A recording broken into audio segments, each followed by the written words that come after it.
Muy buenos días, estimados amigos del grupo Radio Estéreo Mairán. Hoy es sábado 6 de marzo de 2021 y es un grato placer darle la más cordial bienvenida a esta mañana de historia. Gracias, muchas gracias por la oportunidad de convivir con ustedes a través de esta pasión. Soy Luis Alberto Vázquez Álvarez. El siglo XIX fue para nuestro país una época violenta, convulsiva y de muchas luchas. Lo mismo armadas que de ideas, amén de varias invasiones extranjeras. Aún así, existieron personas dedicadas a la política que amaban a México y lucharon incluso en diferentes bandos por su superación. Liberales y conservadores honestos que creían y actuaban conforme a sus ideales. Valentín Gómez Farías y Juan Álvarez, constitucionalistas del siglo XIX. Ese es nuestro tema de hoy. Ellos son liberales, pero pronto platicaremos de conservadores íntegros también. Y recuerden, distinguidas damas y caballeros amantes de la historia, que para nosotros escuchar sus opiniones nos enaltece, eleva nuestra calidad humana. Por ello les invitamos a que con toda confianza nos brinden su visión del tema y nos honren con ella. Con mucho agrado damos la más cordial de las bienvenidas a nuestros invitados. Ignacio Salcido Dávila, licenciado en Derecho y maestro en Derechos Humanos, dedicado al libre ejercicio de la abogacía. Doctor, muy buenos días. Carlos, muy buenos días. ¿Qué tal? Muy buenos días al auditorio. Un gusto estar aquí. Carlos H. Huerta, licenciado en Derecho y maestro en Derecho, catedrático universitario y abogado consultor con acentuación en amparo. ¿Qué tal, doctor Luis Alberto, mi estimado Nacho, Radio Escuchas? Muy buenos días. Y bueno, vamos a tener como música de fondo el Vals Capricho del duranguense Ricardo Castro, escrito por aquella época de la cual vamos a platicar. Pues bien, consumada la independencia en 1821, ahora estamos celebrando justamente los 200 años de la consumación de la independencia por Agustín de Iturbide. Él se hizo del poder creando lo que se conoció como el primer imperio mexicano. Pero apenas duró 11 meses, vinieron una serie de movimientos armados, México no estaba de acuerdo con la idea de que hubiese un imperio y en ese momento tuvo que irse Iturbide de México y quedaron en el poder los republicanos, que se dividieron en dos grupos principalmente, que uno era el llamado conservadores que querían un sistema republicano centralista, estilo España, y otros eran los republicanos liberales que querían un sistema federalista. Y es ahí, en ese ámbito, en esos años, estamos hablando de 1823, 1824, que empiezan a surgir los personajes de los cuales hoy vamos a platicar. Y voy a dejarles a Carlos y a Nacho que ellos nos platiquen más concretamente. Adelante, por favor. ¿Qué tal, Radio Escuchas? Pues soy el maestro Carlos Huerta. ¿Qué tal, Nacho, otra vez? Pues es un tema que ya hemos platicado acá tras bambalinas, que ya le traemos ganas. Dicho porque son dos íconos que para hacer el siglo XIX el nivel de vida, la calidad de vida de las personas, pues se consideraban ya muy ancianos, llegaron a los 80 y tantos años, 70 y tantos años, cuando el promedio de vida pues eran como de mi edad. O sea, si a mí yo me colocara en máquina del tiempo fuera el siglo XIX, me dirán, pues ¿cuántos años tienes? Tengo 50, pues ay, pues ya te queda muy poco por el promedio de vida. Entonces son personajes, fueron los últimos insurgentes nacidos en el siglo XVIII. Es un dato curioso, que los dos estuvieron en varias etapas históricas del país. Les tocaron 1, 2, 3 constituciones y 2 actas de reforma. La constitución del 24, la constitución, como ahorita dijiste, Luis Alberto, centralista de 1835, que fue, bueno, ahorita abundamos en ese tema. La constitución del 57 y el acta de reformas del 47 y las bases orgánicas de 1843. Les tocó obviamente desde la pérdida de Texas, la guerra de los pasteles, la intervención americana y casi un primer inicio del preámbulo de la intervención francesa. Entonces eran personas, uno de Occidente, como es su nombre completo, era José María, como mi abuelo, José María Valentín Gómez Farías, originario ahí de la Perla Tapatía. Y por otro lado, uno de los más bravos del estado de Guerrero, que de hecho en aquel tiempo era el Estado de México, cuando nació, que era nada más don Juan Álvarez Hurtado, y que precisamente fue el primer gobernador, bueno, adelante tantito, del Estado de Guerrero cuando se eligió el nombre de aquel último héroe de la independencia. Pues bueno, vámonos por partes. Acá un poco brevemente yo daré la introducción de don Valentín Gómez Farías, de ocupación médico, nacido en el año, fíjense, el día de San Valentín precisamente, un 14 de febrero de 1781, hace 240 años, y hijo de un peninsular, puedo decir que es criollo, entonces, y así las cosas, estudia medicina. Primero entra al seminario, acordémonos que en aquella época la élite de educación la tenía la iglesia, el clero, entonces había mucha gente que entraba al seminario, no necesariamente porque fuera a profesar acá los hábitos, sino simplemente el grado de instrucción, la preparación, pues era de la mejor calidad educativa. Entonces ya de ahí emigra lo que es el equivalente a la Facultad de Medicina, no sin antes recibir las ideas de la ilustración de la Revolución Francesa, la Revolución Francesa. Entonces, ahí el joven Valentín pues empieza a sus 20 años prácticamente a vivir la primera etapa de la Guerra de Independencia. Entonces, pero en un principio ejerce como médico, también le hizo un poco al ámbito de la docencia, y ya cuando empieza pues ya la consumación de la Guerra de Independencia, pues empieza a haber un poco más de actividad. Hay un dato que se escapa aquí un poco. Él también fue convocado a ser constituyente de la Constitución de Cádiz. Acuérdense que fue un documento jurídico para restablecer la monarquía de Fernando VII en España, y ahí muchos criollos pues nos queríamos colar por ese lado para ver si se negociaba la independencia de la América mexicana, como se le conoce a México. Entonces, ya sabemos que a la hora de la hora, pues Fernando VII se echó para atrás y no respetó ese texto. Tuvimos varios representantes, de los más destacados es un coahuilense, el chantre, Miguel Flores Arizpe, y obviamente don Valentín Gómez Farías. Pero a veces ubicamos un poco más a Ramos Arizpe que a Gómez Farías. Bueno, pues ahí también estuvo. Como decías ahorita, doctor Vázquez Álvarez, se consuma la independencia, en un juego de una hoguera de vanidades surge Iturbide como autoproclamador de emperador, con una buena intención inicialmente, pero resulta que pues no le salen bien las cosas, tiene que abdicar, viene esa lucha entre centralistas y federalistas, y así vamos a decirlo doctrinariamente hablando, una doctrina constitucional, y que desemboca en el híbrido que tenemos de la Constitución del 24. Y allí es donde pues empieza a sonar un poco más el nombre de Gómez Farías. Sabemos que viene de Guadalupe Victoria, que es un alias porque su nombre correcto era José Miguel Fernández Félix, originario de Tamazula, Durango, primer presidente federalista. Y el segundo pues era nada más y nada menos que don Vicente Guerrero Saldaña, al cual prácticamente no lo dejan gobernar o medio gobierna, y en una sonada o golpe de estado, pues se le viene abajo del poder. Y allí es donde viene precisamente la intervención de Gómez Farías. Ya había tenido un pronunciamiento cuando ve la, la asunción de Iturbide, viene también un pronunciamiento cuando empiezan esta lucha entre liberales, conservadores, presidentes que duraban apenas unos cuantos días, unos cuantos minutos, y él empieza a trabajar por el lado de los liberales.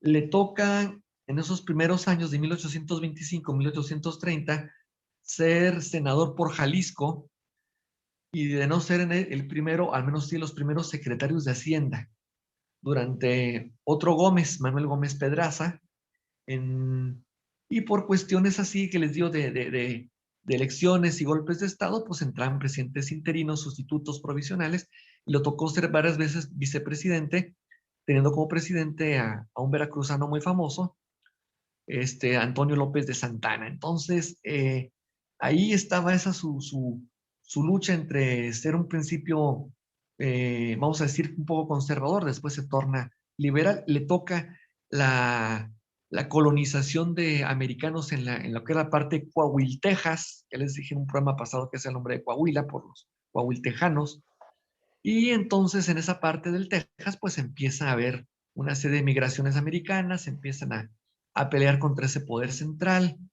Ahí en el distrito de Béjar, que hoy lo conocemos como San Antonio. Entonces, todas esas dificultades le tocan a Gómez Farías, le tocan como ministro, le tocan como senador. Entonces, ver esa serie de circunstancias. Y después de eso, pues vendría pues, las dictaduras de Santana, la intervención americana. Luego Gómez Farías, así en forma muy sintetizada, tiene que exiliarse del país con una persecución política, pero venía de una resiliencia, venía, volvió otra vez. Y un detalle, compañeros. En esa época de gobiernos centralistas, había una práctica muy común que se llaman los triunviratos, que ahorita prácticamente ya están desterradas esas prácticas. Era de que, por ejemplo, vamos a suponer aquí un triunvirato seríamos el doctor Luis Alberto Vázquez, el compañero Salcido servidor, y nos rotamos la presidencia de la República, y tú ya fuiste presidente, pues ahora te toca irte al Congreso para ser el presidente del Congreso, y tú ya fuiste el Congreso, tú ya fuiste presidente, ahora te toca presidir la Suprema Corte, o en su momento lo que fue el Supremo Poder Conservador, que un órgano paralelo político que anulaba los otros poderes. Entonces, ahí se le iban rolando precisamente. Entonces, eso en lugar de generar una estabilidad, pues era lo contrario, una inestabilidad política. Entonces, a don Valentín le tocaba lidiar con ese tipo de situaciones, ser vicepresidente interino, sustituto, provisional, y la situación se ponía un tanto complicada para nuestro país. No había una unidad, andábamos buscando una identidad nacional, pero no había una unidad así, lo que se puede decir a fondo, por ese conflicto así de, de intereses. Y lo más tremendo es que de ese grupo, de ese triunvirato, pues vamos a decir que no había una democracia interna. Es decir, bueno, entonces ya por ese lado, desde ahí empezaban, como recuerdo que decían mis textos de primaria, los tropiezos de una joven nación.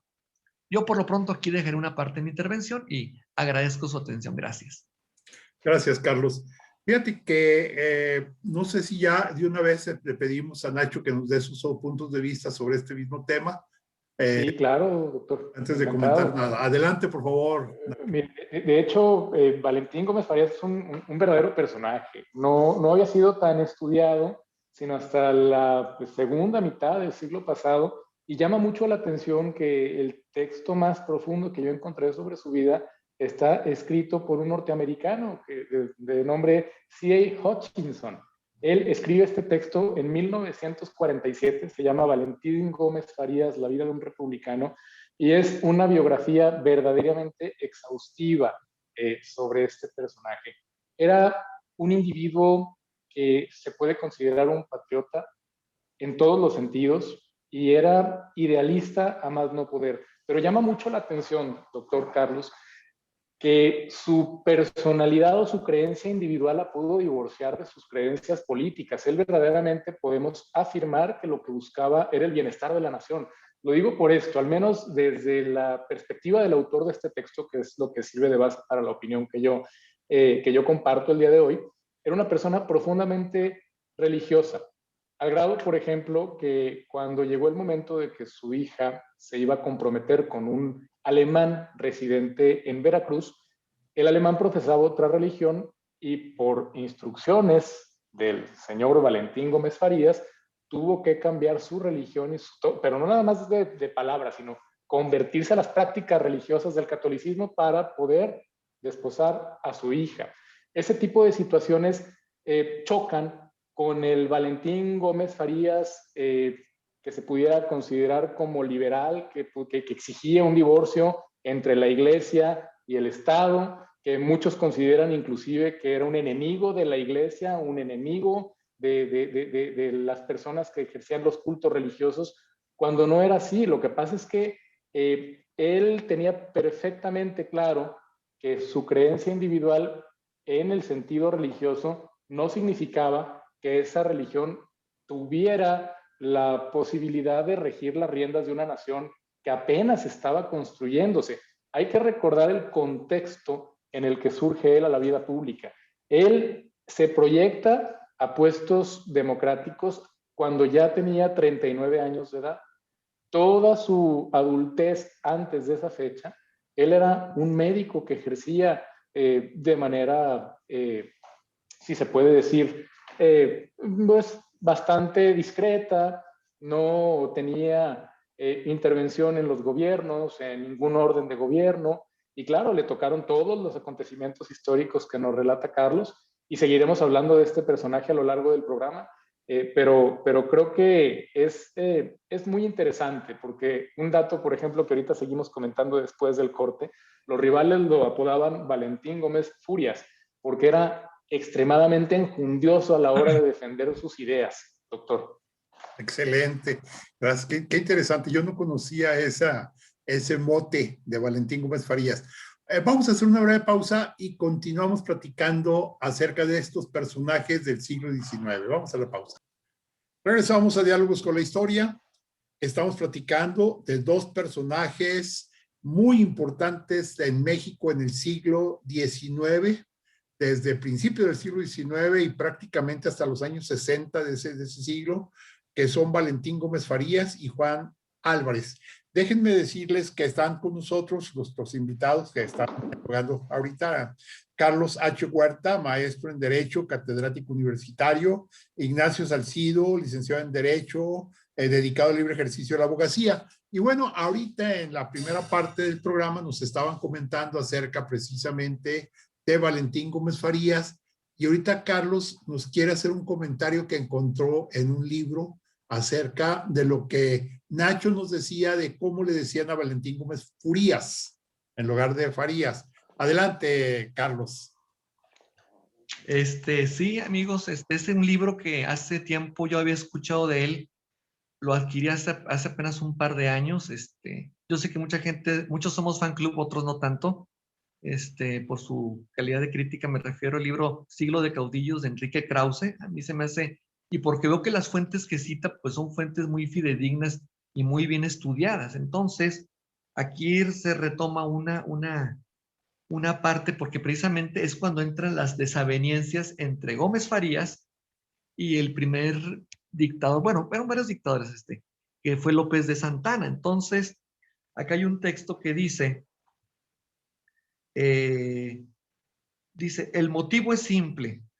El pueblo culpa a las reformas promulgadas por el impío Gómez Farías, entre paréntesis, Gómez Furias, le decían, de la terrible epidemia de cólera que recorre el país. Así, tal cual, página 135, editorial Tu Quest. Entonces, aquí se retoma precisamente esa lucha. Pues nosotros sabemos, como les dije, una serie de presidentes interinos, como dice Nacho, participa en una etapa ya adulta de su vida, aunque siempre yo soy de la convicción que nunca es tarde para iniciar una actividad, sea en la política, en la cultura, en la academia, en la docencia, en muchos otros, hasta en el deporte, ¿por qué no?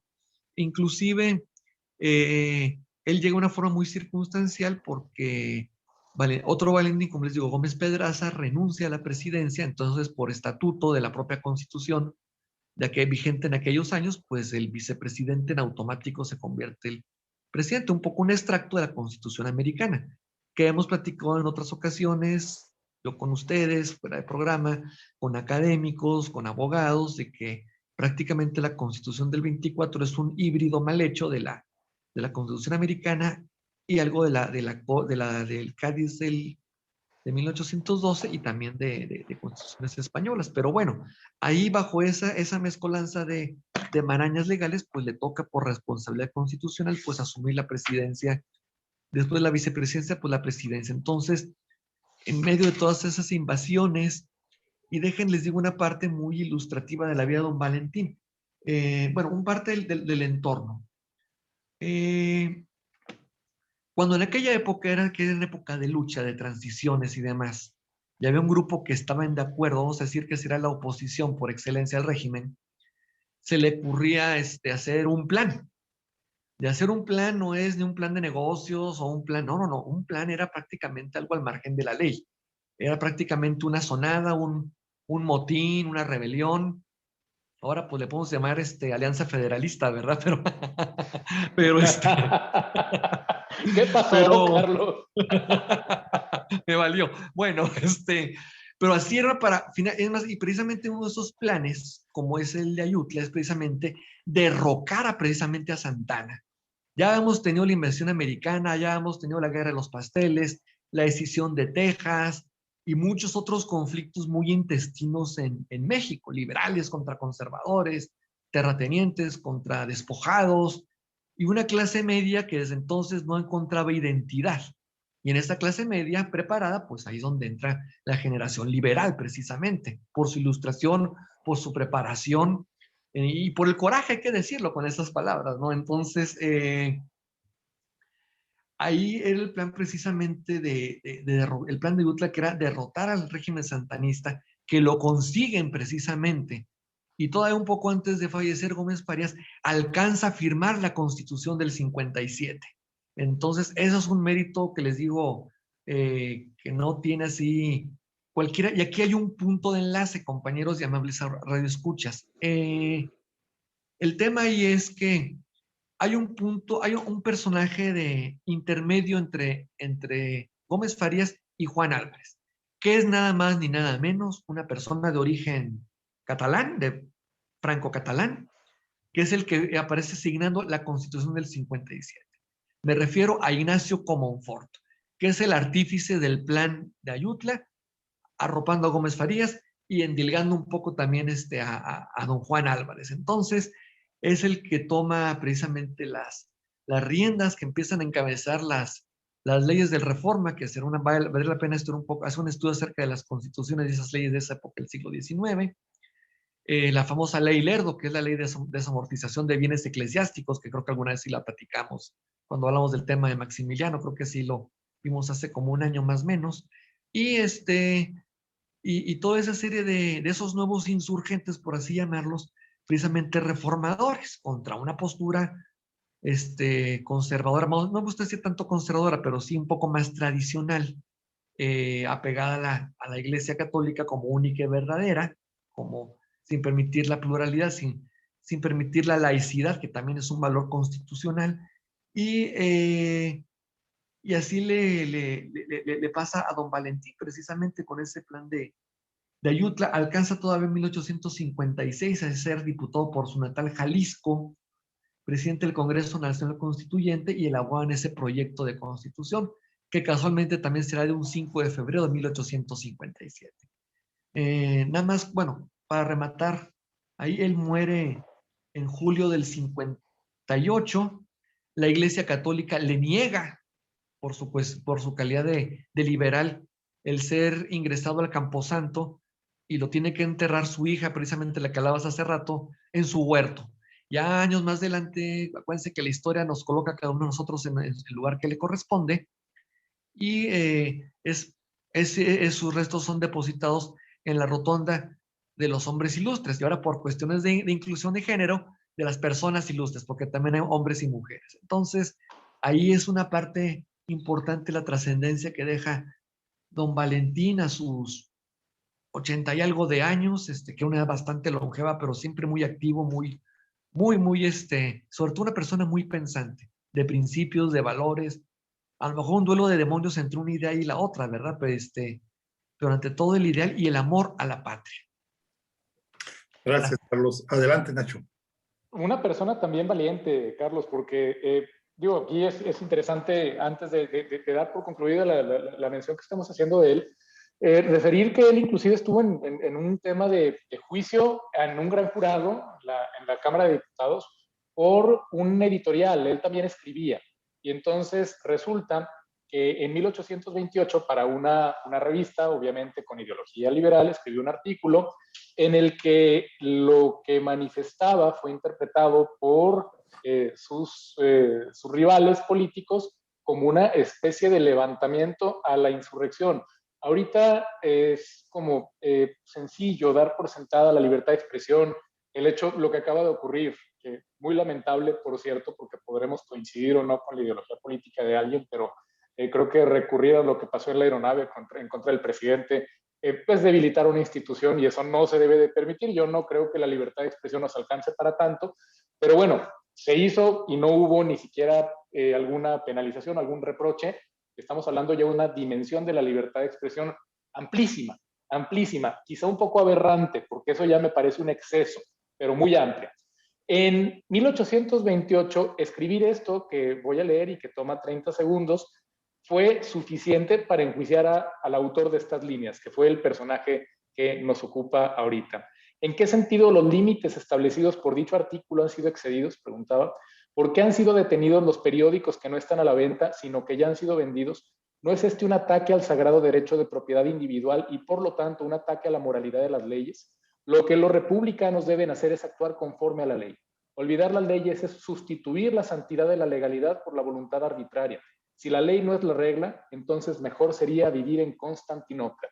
Resulta que esto último, que si la ley no es la regla, entonces lo mejor sería vivir en Constantinopla, fue entendido por la oposición como que Gómez Farías pretendía decir que el imperio de la ley prácticamente había dejado de existir en México y entonces que lo que debía hacer el pueblo era rebelarse. Y afortunadamente, tras un enjuiciamiento que tomó una semana, él fue absuelto.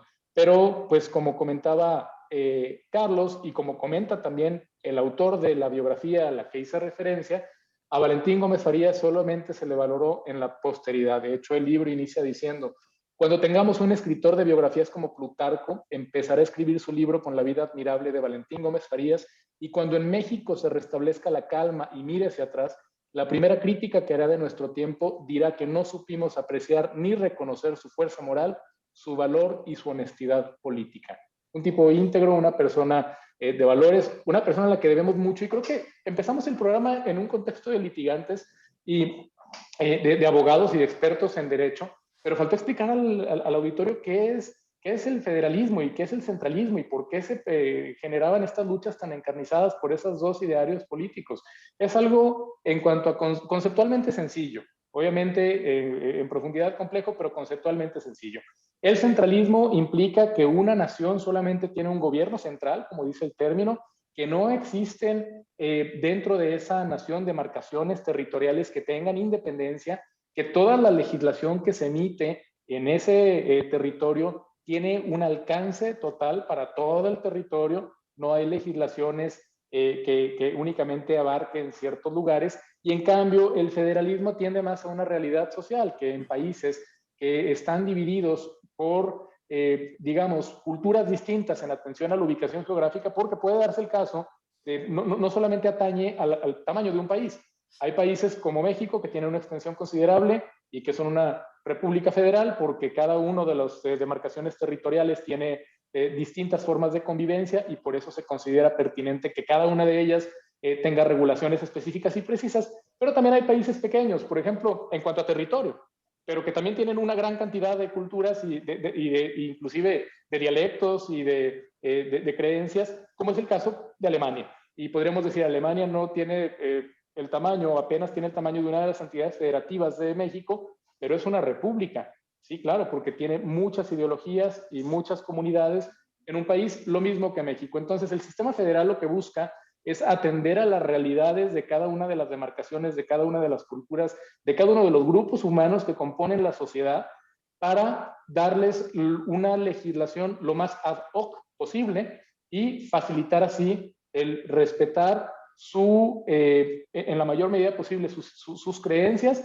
pero también hacer un pacto para que esa comunidad a la que se le está permitiendo dotarse de sus propias leyes a la hora de intervenciones, porque no podemos olvidar que todos estos conceptos surgen en la época de las intervenciones extranjeras, invasiones extranjeras, en los que había guerra un año sí y el otro también, que a la hora de problemas en el extranjero o de problemas intestinos, entonces ese pacto, que de hecho es la etimología de federación, que viene de faedes, de pacto, iba a ser suficiente para que todos esos grupos, esas demarcaciones, se aliaran y defendieran el interés común. Entonces, para el auditorio, ese es el centralismo y ese es el federalismo, y los personajes que estamos nosotros abordando el día de hoy, que son Juan Álvarez y Valentín Gómez Farías, ambos eran federalistas, doctor. Perfecto. Déjenme nomás agregar algo antes de ir a la pausa sobre Valentín Gómez Farías, bueno, es explicar un poco el texto que Carlos nos comentaba de Krause. Valentín Gómez Farías en 1833 queda como vicepresidente de la República llevando como presidente a Antonio López de Santana, pero Antonio López de Santana fue un dictador itinerante, es decir, iba y venía. Algunos dicen que 11 veces, otros que 9 veces presidente de la República, pero si sumamos todo el tiempo que estuvo al frente del gobierno, no llega a 6 años.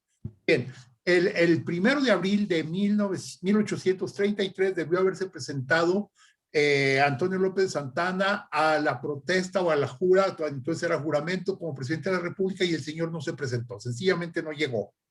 Y es ahí justo cuando Valentín Gómez Farías tiene que asumir la presidencia de la República como vicepresidente.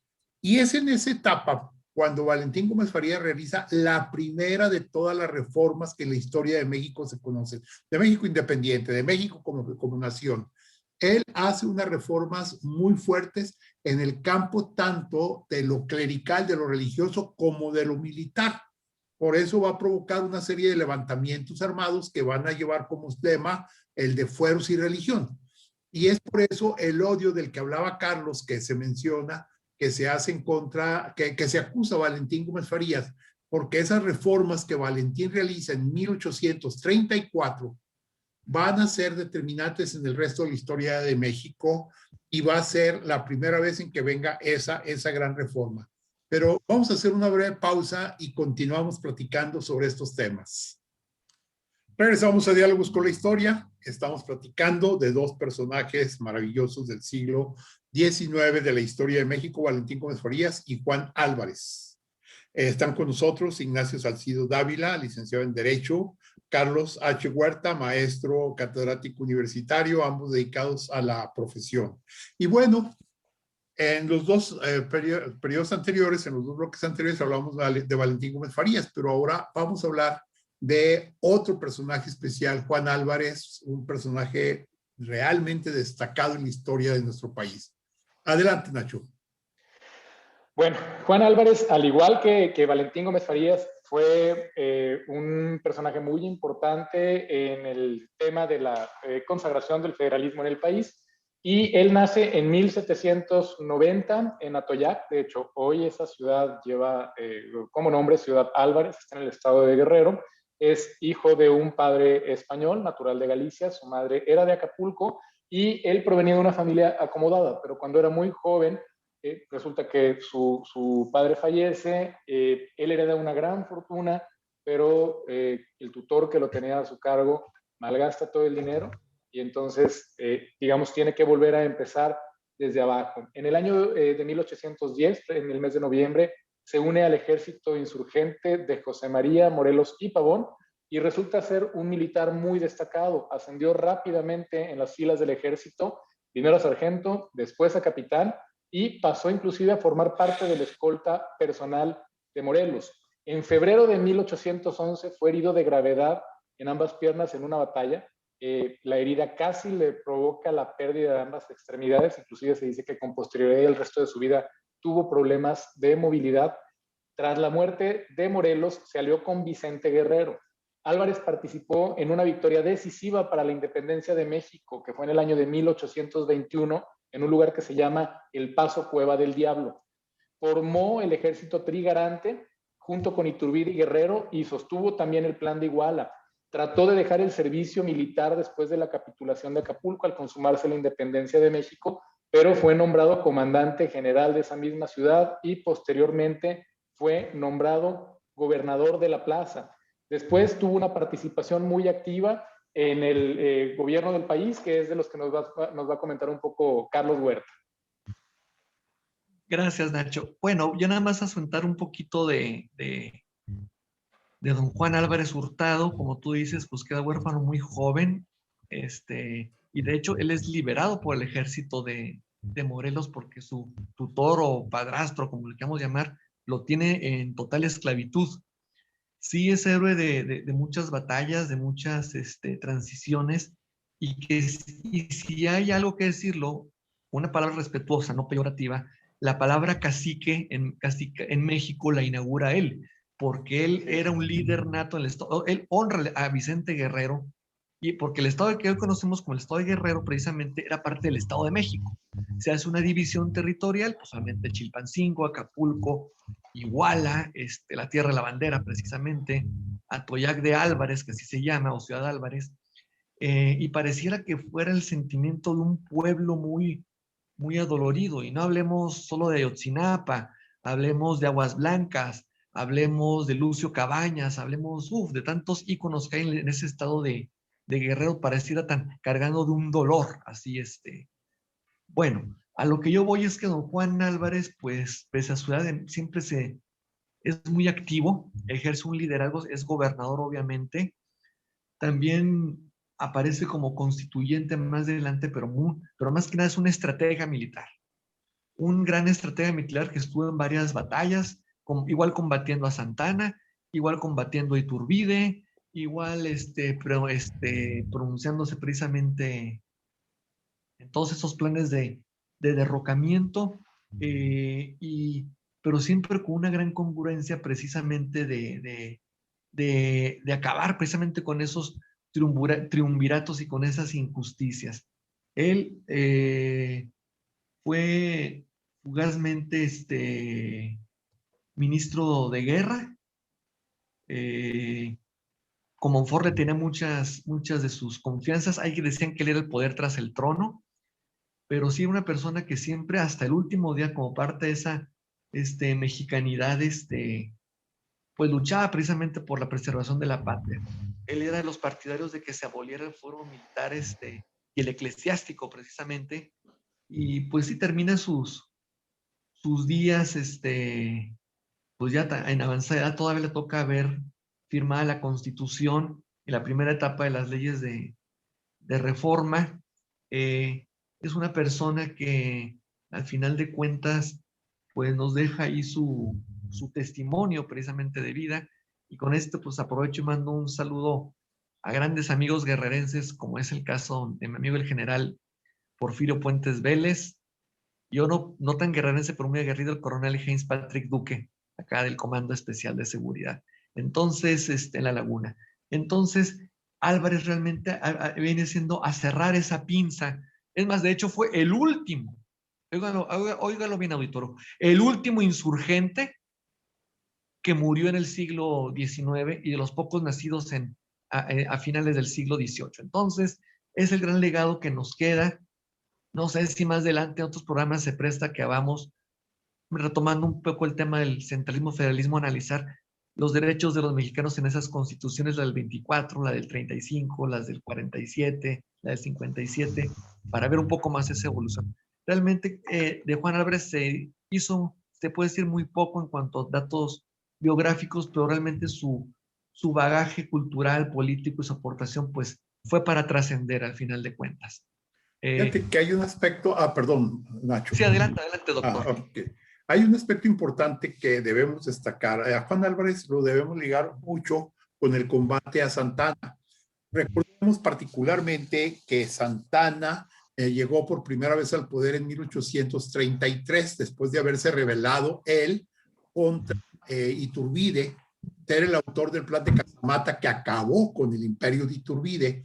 Entonces, Santana va a ir y venir, y se va a convertir en una persona realmente problemática. En ese aspecto, Juan Álvarez va a luchar continuamente en contra de las opresiones que se van a encontrar en México. Él, como decían hace un momento, le tocó combatir contra los americanos, le tocó combatir también contra el intento de reconquista que Isidro Barradas lo intentó en 1828 de España a México. Estuvo en varios movimientos realmente fuertes en contra de México, como fue la Guerra de los Pasteles y demás. Estuvo siempre listo para combatir. Fue un personaje muy especial, pero destacamos un aspecto interesante. A diferencia del propio Juárez y de otros políticos que eran santanistas en un primer momento dado, él nunca se inclinó por el lado de Santana, él siempre estuvo combatiendo a Santana. Por eso encontramos que en la última etapa de Santana, por eso decía, ligaba las relaciones, el último gobierno de Santana, que fue el de 1853 a 56, cuando él se hace llamar Su Alteza Serenísima, increíblemente cuando se crea el himno nacional mexicano, ese mismo época en donde se crean los famosos impuestos sobre ventanas, puertas y animales domésticos. Es precisamente contra ese Santana contra el que va a luchar Juan Álvarez con el famoso plan de Ayutla, que se le considera en mucho algo así como el preludio de la Constitución del 57. Se dice que la Constitución nace en Ayutla cuando viene ese movimiento armado de Juan Álvarez en contra de Santana. Pero Nacho, ¿nos querías comentar algo al respecto? Doctor, precisamente en relación a lo que usted menciona, el gran papel que desempeñó Juan Álvarez para la consolidación del Estado mexicano, no hay que perder de vista que, como comenta Carlos, estamos hablando de insurgentes, de personas que vieron el nacimiento del país, desde el derrocamiento del régimen que fue el que rigió en México durante siglos, hasta la ausencia absoluta de régimen que se observó durante el principio de la década de 1820, porque no regía la nación ningún ordenamiento jurídico, no había nada que generara una cohesión. Y finalmente, cuando llega ya la especie de ilustración mexicana, que es pasada la mitad de los años 1800, y como bien comenta, doctor, en 1855, tras la victoria del plan de Ayutla, fue electo presidente Juan Álvarez y rindió un informe de su actuación como presidente en el que llama mucho la atención el gran papel que desempeñó para consolidar el Estado. Voy a leer algunas líneas por lo interesantes que son. Dice, se ha establecido durante su presidencia un gobierno nacional, un centro de unidad para toda la República, se convocó y va a elegirse un Congreso Constituyente, se revocó un gran número de leyes dictadas bajo la dictadura con enorme perjuicio de los pueblos, se evitó que tuviesen efecto algunos los contratos de mucha cuantía hechos por el gobierno absoluto con ruina del erario, se dictó en Hacienda disposiciones importantes dirigidas a restablecer en ella la moralidad, la economía y el orden. Esto es muy importante también. Disminuyó el volumen del ejército. Dice, se ha disminuido considerablemente el ejército que en el pie de fuerza en que se hallaba habría devorado por sí solo todos los recursos de la nación. Se han anulado algunos de los millares de despachos militares que la dictadura prodigó con enorme gravamen del erario y se ha comenzado a organizar la Milicia Nacional del Distrito y dado una ley que arregla la administración de justicia.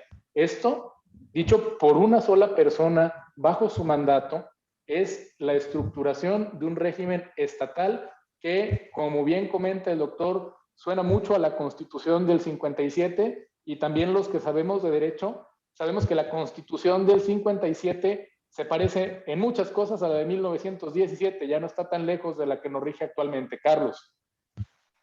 Pues sí, realmente habría la pena hacer programas acerca de esas constituciones, la evolución de los derechos mexicanos, que primero eran garantías, ahora es tutela efectiva judicial de los derechos humanos, una visión del derecho, tú, ahora que estás por titularte como máster en derechos humanos, del derecho procesal constitucional, que es una rama importantísima, una gran aporte que hizo aquí en México Fix Amudio y que muchos que seguimos siendo sus seguidores, pues esperemos esto se llegue a consolidar. Sí fueron las bases de una nueva nación y yo pienso que independientemente de la guerra que hubo entre liberales y conservadores, esas ya tienen su lugar en la historia. Yo veo innecesario e inútil que revivir que en este contexto estamos de un lado unos y otros, ya que compartamos algunas ideas o no. Yo puedo compartir ideas, algunas de algún régimen, otras de otro, y buscar siempre el justo medio. La imparcialidad, la equidad. Pero yo siento que si hubo una coincidencia, ya para cerrando con esos dos personajes, era precisamente su amor a México y buscar la unidad de la patria. Sí, efectivamente, el general Álvarez a lo mejor no fue tan ilustrado como Gómez Farías, pero era un general de lucha, de formas autodidacta en las estrategias militares, pero traía en esa sangre un guerrero, su amor por la patria al final de los días. Y yo, pues me congratulo mucho de haber participado en este programa, la verdad, e invitar a todos a que sigamos estudiando, sigamos investigando así y culturizándonos un poquito más en este tipo de estos temas cívicos de nuestro amor a nuestra patria. Gracias.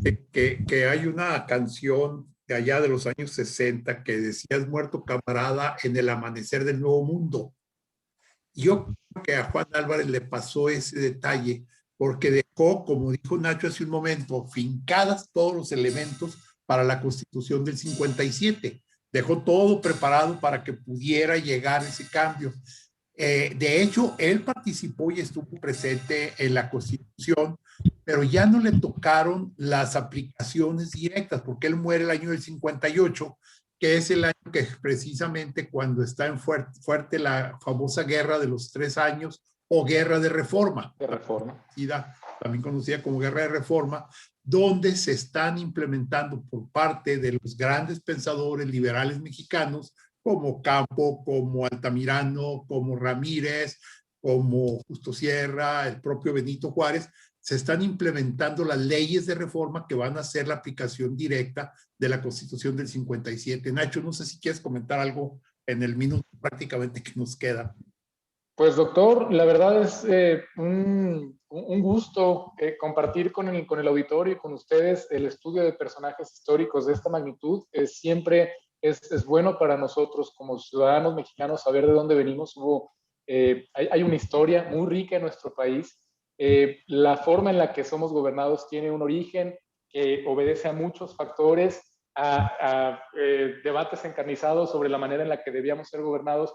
Actualmente, pues digamos, ganaron los liberales, somos una república federal, no somos una república centralista. Desde luego habrá, como dice Carlos, algunas dentro del federalismo, pues hay magnitudes y habrá ciertas medidas gubernamentales que puedan propender a un federalismo más amplio, a un federalismo un poco más centralizado, pero al margen de eso, mucha de la forma de gobierno actual que tenemos se lo debemos a estos dos hombres y a la corriente ideológica por la que lucharon y por la que arriesgaron su vida, y alguno de ellos pues hasta se llevó una lesión que lo marcó de por vida, como lo comentamos durante el programa. Carlos H. Huerta, licenciado en Derecho, maestro en Derecho, catedrático universitario, consultor con Ostentación Amparo. Muchísimas gracias por este programa. Gracias, Luis Alberto. Buenos días. Hasta pronto, Nacho. Ignacio Salcido Dávila, licenciado en Derecho, maestro en Derechos Humanos y bueno, pues ya con una preparación mucho más alta en este sentido, dedicado al libre ejercicio de la abogacía. Muchísimas gracias, Nacho, y en breve tendremos oportunidad de escucharte hablando de los mayas, ¿verdad? Así es, doctor. No, gracias a ustedes. Es un gustazo, como siempre, y gracias a ustedes, gracias a Carlos. Un gusto estar con ustedes y esperemos vernos y escucharnos muy pronto.